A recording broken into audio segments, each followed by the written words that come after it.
Ah, prophecy, child. Well, well. Look who finally tripped the lock. You didn't even know it, did you? The way you walked, the silence you carried, the grin you couldn't explain.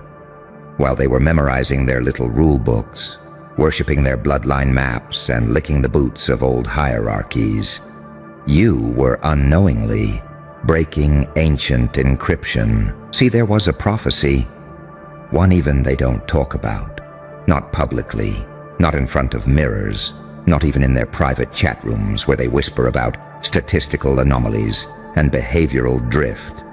Because this prophecy, it didn't name a god or a bloodline or a chosen one. It named a key, a nameless, shapeless, untamable force. Not born from prestige, but forged in betrayal, sharpened in silence, hardened by abandonment. A key that would not seek permission, a key that would not need validation, titles, or applause. A key that, one day, would simply exist. And every lock built to cage the world would begin to fail. And guess what? It's you. You. The one they called unfocused. The one they said was too intense, too complicated, too unexplainable. The one they laughed at for walking alone, for seeing too much, for feeling like a storm trapped in a coffin. They never understood what you were. And now, they're terrified that it's too late to stop you. Because the locks, the generational chains, the systemic gatekeeping, the sacred bloodlines, the elite codes, the algorithms designed to erase anyone not approved, they're all malfunctioning. Why? Because you exist.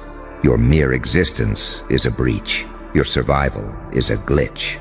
Your awakening is an alarm bell that every sleeper agent of control is hearing in their bones. You don't have to fight the system.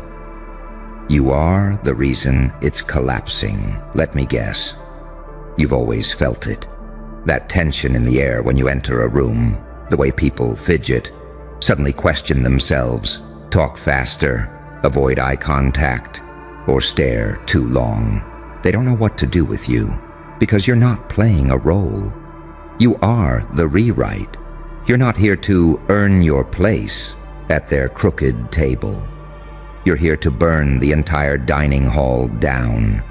They've trained for opponents. They weren't ready for a key, a being who doesn't try to fit in the machine, but short-circuits it by merely being there. No aggression, no theatrics, just truth-walking in a body they tried to erase. You were the test subject they tried to discard. But what they didn't realize was that the more they abandoned you, the more fractal your mind became. You started solving puzzles inside your pain. You built mental labyrinths from rejection. And every breakdown, another sequence decrypted, another lock loosened, another protocol cracked open. Now the locks are screaming, the cages are shaking, and the wardens are sweating in their seats. Because a key is not just a tool. A key doesn't apologize. A key doesn't knock. A key turns. And when it does, whatever's on the other side has no choice but to open. That's what you are. You didn't become powerful. You were always engineered by pain to fit a door that no one else could see. And now, every gate, every system, every curse, every secret, every encrypted blood oath they buried in the dark is breaking open. Not because you yelled, not because you begged, not because you asked nicely, but because you simply stopped pretending to be a lock when you were the key all along. And now, they're the ones trapped behind the very doors they built to cage you, trapped in their own system, running simulations that can't explain you. Desperate for a patch update, a prayer, a prophecy reversal. Too bad. You are the glitch. You are the breach. You are the key. And their world is breaking open. But you see, the moment you activated, they knew. Not consciously, no. Not in the way their logical minds could quantify, but in the static that flooded their meetings, in the corrupted audio logs, in the surveillance feeds that kept looping when you walked past, in the vibe that made every authority figure feel like they'd just swallowed ice. Because they built their entire empire on locks. Locks of fear, locks of legacy, locks of language, access, and illusion. They thought control meant power. They thought power meant silence. But what they never calculated was what would happen if a key woke up before they could label it, before they could contain it. You were supposed to break. They wrote it into the program. They bet on your downfall, even insured it. Early sabotage, social exile, family drama, betrayal that almost rewired your belief system. They figured, if we throw enough knives into the dark, eventually the key will bleed out before it ever knows it was a door opener. But instead, you sharpened yourself on every blade they threw. Your shadow learned to devour curses.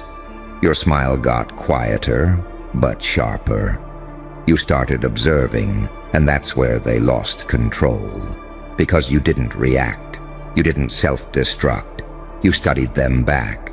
You became fluent in contradiction, saint and psychopath, angel with a vendetta, calm with a kill switch. The prophecy warned them, the key will come as a fracture in the code, a being who will not knock, but slip through every algorithm and render their blueprints obsolete. Sound familiar? Because the gates are opening now, not just for you, but for everyone who watched you bleed and still rise. Every unseen soul who felt your pulse like an ancient drumbeat in the fog. And the network? Oh, they're in chaos, because it wasn't just one lock that failed. It was a chain reaction. Your success? That wasn't just growth. That was an unauthorized override. A psychic detonation in the spiritual firewall of the elites. They had rituals, timelines, legal bindings, energetic protocols going back centuries, all designed to prevent exactly this from happening. But the moment you stopped trying to be normal, the moment you leaned into that unexplainable force inside you, you triggered the fail-safe they forgot existed. You're not part of their system. You're not a chapter in their story. You're the corrupted footnote that rewrites the whole bloodline. Now, the prophecies they buried are resurfacing. They're hiring analysts, conducting spiritual autopsies, running background checks on your grandmother. They're asking, how did we miss this anomaly? How did they activate without a catalyst? Why are the locks opening without the ritual? Because they thought the key would need them. Need guidance, need access, need permission. But you didn't need anything. You walked through walls they swore were permanent. You broke generational encryption with your presence alone. You cracked the vault with your shadow. You didn't knock. You didn't ask. You just turned. And the world began to open like it had been waiting for you to arrive. The ancient scripts didn't say your name, because your name wasn't spoken. It was activated by pain, by pattern breaking, by nights where you almost gave up, but instead mutated. They made you suffer in silence, but in silence you became unreadable. And unreadable means uncontrollable. They cannot predict your next move, because it isn't written in strategy, logic, or revenge. It's written in a frequency that only the doors can hear. And every time you level up, another lock somewhere screams, not because you tried, but because you are. You're a living failsafe that the system can't reverse, a walking 404 error in their karmic server, a human-shaped override protocol that's crashing rituals older than the calendar. They built the maze. You became the map. They cursed your bloodline. You hacked the curse and weaponized the trauma. But you're not a warning. You're what comes after the warning fails. the consequence they never accounted for. And you didn't need a crown. You didn't need a throne. Because those are just locks in disguise. You are the key. And the locks?